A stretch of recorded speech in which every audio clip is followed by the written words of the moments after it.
Hello guys, welcome to my channel let's crack judiciary. So guys, आज की video में हम करेंगे चैप्टर 11 दो पार्ट्स में। आज करेंगे 189 से 192, कर लेंगे 193 से 197। तो ये चैप्टर 11 बात करता है of offences against the public tranquillity. Tranquillity क्या होती है? ट्रैंक्विलिटी होती है पीस,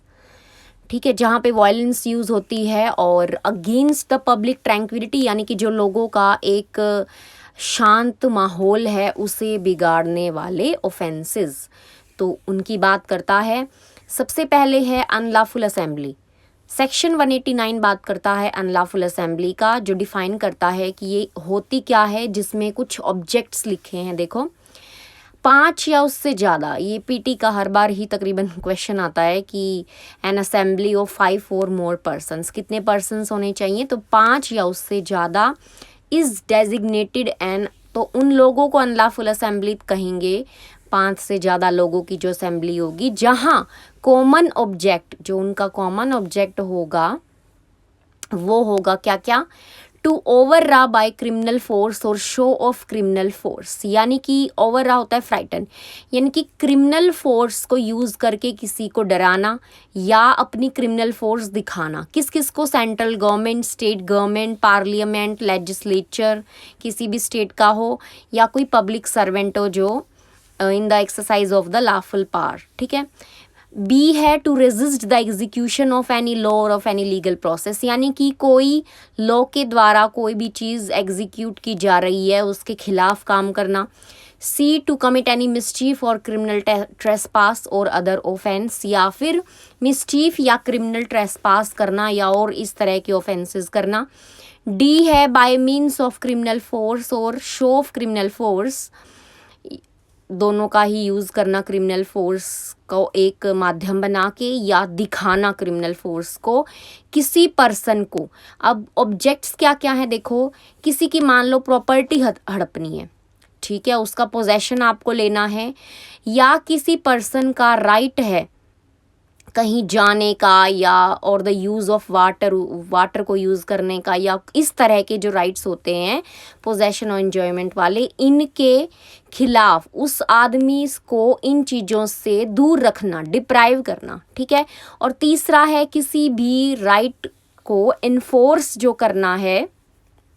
और टू एनफोर्स एनी राइट और सपोज्ड राइट, उनसे दूर ले जाना। तो ये सारी चीज़ें क्या हो जाएंगी? डी में आएंगी, ऑब्जेक्ट हो जाएगा। फिर ई में आती है criminal force as a means use करना, या फिर उसको दिखाना ऐसे पर्सन को कि जो उसे करना चाहिए वो तो उससे ना करवाना, और जो नहीं करना वो उससे करवाना। यानी कि what he is not legally bound to do वो करवा देना, और ओमिट करवाना जो उसको करना है, what he is legally entitled to do.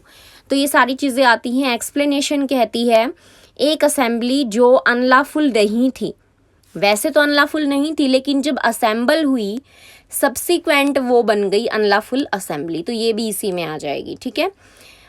उसके बाद है इसका सबसेक्शन 2, कोई भी ये जानते हुए, however being aware of facts which render any assembly and unlawful assembly,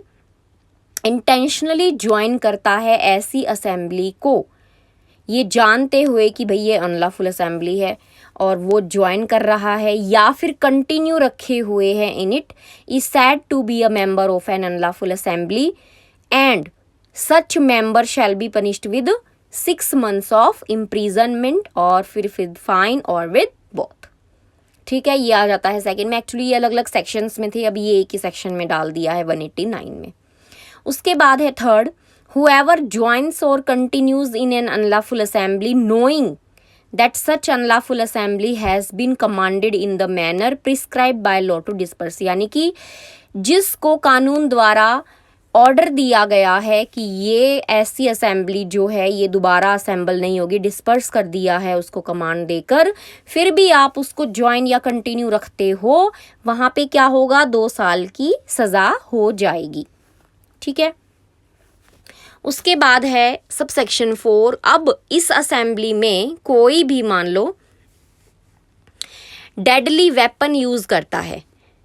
कोई भी अपना एक ऐसा हथियार यूज़ करता है, डेडली वेपन ऐसा जिससे भाई डेथ हो जाए, इस तरह का भी ऑफेंस हो सकता है, सॉरी डेथ हो सकती है, तो इस तरह का जो वेपन यूज़ करते हैं वो, तो इस तरह के अगर आप आर्म्ड इस तरह से जाते हो तो कोई भी मेंबर है अनलॉफुल असेंबली को का, तो वहाँ पे क्या होगा, 2 साल की सज़ा हो जाएगी। 5th में फिर कहा है कोई भी इस वजह से ज्वाइन करता है कोई असेंबली को जहाँ पे पता है कि भाई ये जो है डिस्टर्ब करेगी लोगों की शांति को, और ऐसी असेंबली को कानून द्वारा डिस्पर्स करने के लिए कमांड दी गई है, तो 6 महीने की क्या होगी, सज़ा हो जाएगी। फिर सब सेक्शन 6 में देखो, कोई भी हायर करता है, इंगेज करता है, नौकरी देता है, प्रमोट करता है, सहायता करता है, कनीव्स एट द हायरिंग, या फिर सहायता करता है किसमें, इसी चीज़ों में जो ऊपर बताई, हायरिंग, इंगेजमेंट, एम्प्लॉयमेंट में,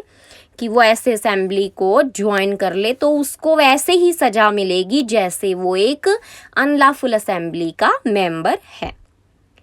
and for any offence which may be committed by any such person, ऐसे पर्सन के द्वारा कोई भी ऐसा ऑफेंस अगर कमिट होता है as a member of such unlawful assembly in pursuance of such hiring, engagement और employment in the same manner as if he had been member of such unlawful assembly और himself had committed such offence, तो माना जाएगा कि उसने ऐसे ही काम किया है जैसे कि भाई वो मेंबर है और उसने भी इस तरह के ऑफेंसेस में काम लिया है। और कौन होगा वो पर्सन, जो हायर इंगेज करेगा उसको ऐसे ही पनिशमेंट मिलेगी जैसे कि वो मेंबर हो। फिर है 7th, हुएवर हार्बर, रिसीव और असेंबल। अब कोई हार्बर किसी को मान लो सहायता दे रहा है, ठीक है, इस तरह के जो ये अनलॉफुल असेंबली में पर्सन है उसको अपने घर में आसरा दे रहा है। Receive, assemble in any house और प्रीमाइसेस इन हिज ऑक्यूपेशन और चार्ज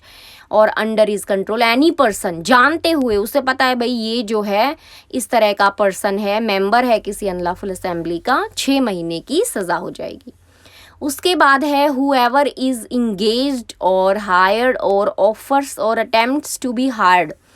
और इंगेज्ड टू डू और assist in doing any of the act, जो भी एक में स्पेसिफाई जो ऑब्जेक्ट्स किए हैं, कोई भी इंगेज, हायर या ऑफर करता है या अटेम्प्ट करता है हायर या इंगेज करने की, 6 महीने की सज़ा हो जाएगी। उसके बाद है हुएवर बीइंग सो इंगेज्ड और हायर्ड, जो 8 में ऊपर 8 सबसेक्शन में बोला, अगर इस तरह से इंगेज या हायर करता है या अटेम्प्ट करता है और आर्म्ड है डेडली वेपन से या फिर ऐसा वेपन जिससे डेथ हो सकती है, 2 साल की सज़ा हो जाएगी। यानी कि जहाँ पे भी हथियारों की बात आ जाएगी वहाँ पे 2 साल की सज़ा हो जाएगी। तो ये था आपका सेक्शन 189। अलग अलग सब सेक्शन में अलग अलग सर्कमस्टेंसेस की पनिशमेंट अलग अलग दे दी है, ठीक है। उसके बाद है section 190, every member of unlawful assembly guilty of offence committed in prosecution of common object, section 149 पहले आईपीसी में था, और आप कॉमन इंटेंशन और कॉमन ऑब्जेक्ट का डिफरेंस भी करते हैं और क्वेश्चंस जो हैं इस तरह के मीन्स में भी आते हैं, तो ये वही बात करता है। अब ये 190 में है, अगर उस अनलॉफुल असेंबली का कोई भी मेंबर कोई ऑफेंस कमिट करता है अपने उस कॉमन ऑब्जेक्ट को अचीव करने के लिए, तो क्या माना जाएगा, हर पर्सन वहाँ पे गिल्टी हो जाएगा। If an offence is committed by any member of an unlawful assembly in prosecution of the common object of that assembly और such as the members of that assembly knew, या फिर देखो दूसरी चीज़ क्या ली है कि असेंबली का कोई मेंबर उसको नॉलेज है कि भाई ऐसा जो है ऑब्जेक्ट अचीव करने में कुछ ऐसा होने वाला है, new to be likely to be committed in prosecution of that object, every person who at the time of committing of that offense is a member of the same assembly is guilty of that offense, तो वो भी क्या हो जाएगा, guilty हो जाएगा। मान लो common, ये दूसरी चीज़ जिस तरह से है, मान लो कॉमन ऑब्जेक्ट के लिए उसे नॉलेज था भाई ऐसा ऐसा कुछ होने वाला है, ऐसा ऑफेंस क्रिएट किया जाएगा अनलॉफुल असेंबली के द्वारा, तो वहाँ नॉलेज अगर है ना तो भी गिल्टी माना जाएगा। उसके बाद है सेक्शन 191 राइटिंग, दंगे। दंगे जब हम बोलते हैं 191 में आएगा, कोई भी व्हेनेवर जहाँ पर भी फोर्स और वायलेंस, दो चीज़ें ले ली, फोर्स यूज़ करना या हिंसा करना, is used by an unlawful assembly, unlawful assembly में यूज़ किया गया है फोर्स और वायलेंस,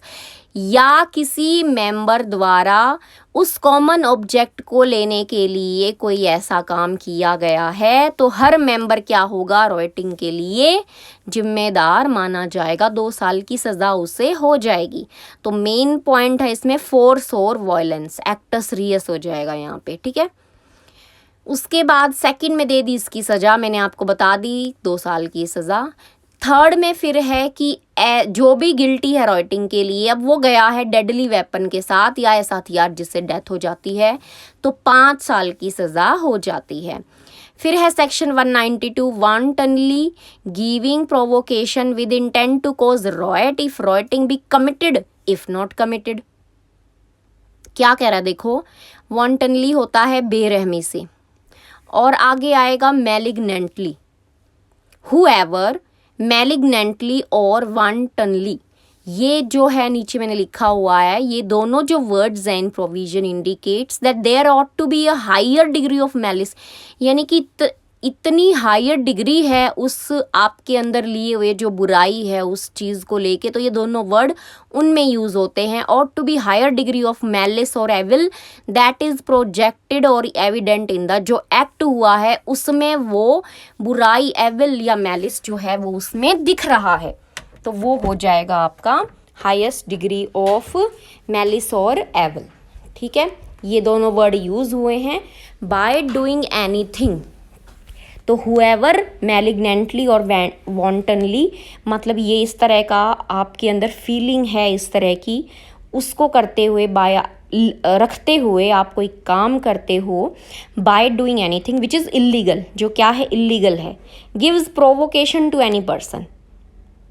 क्या कर रहे हो, किसी पर्सन को प्रोवोक कर रहे हो इस तरह की बुराई लिए हुए आप,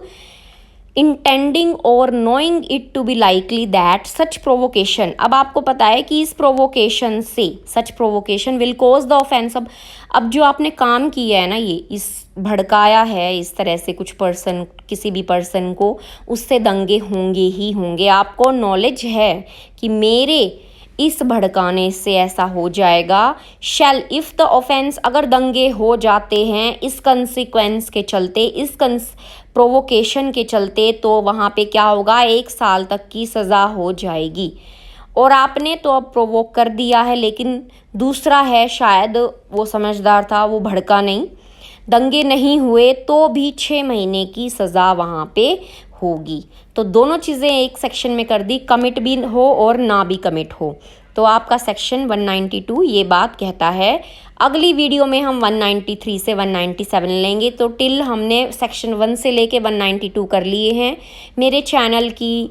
प्लेलिस्ट BNS में जाके, भारतीय न्याय संहिता में जाके आप एक एक सेक्शन को देख सकते हैं अपना BNS कवर करने के लिए। अगर आपको समझ में आ रहा है तो वीडियो को लाइक और चैनल को सब्सक्राइब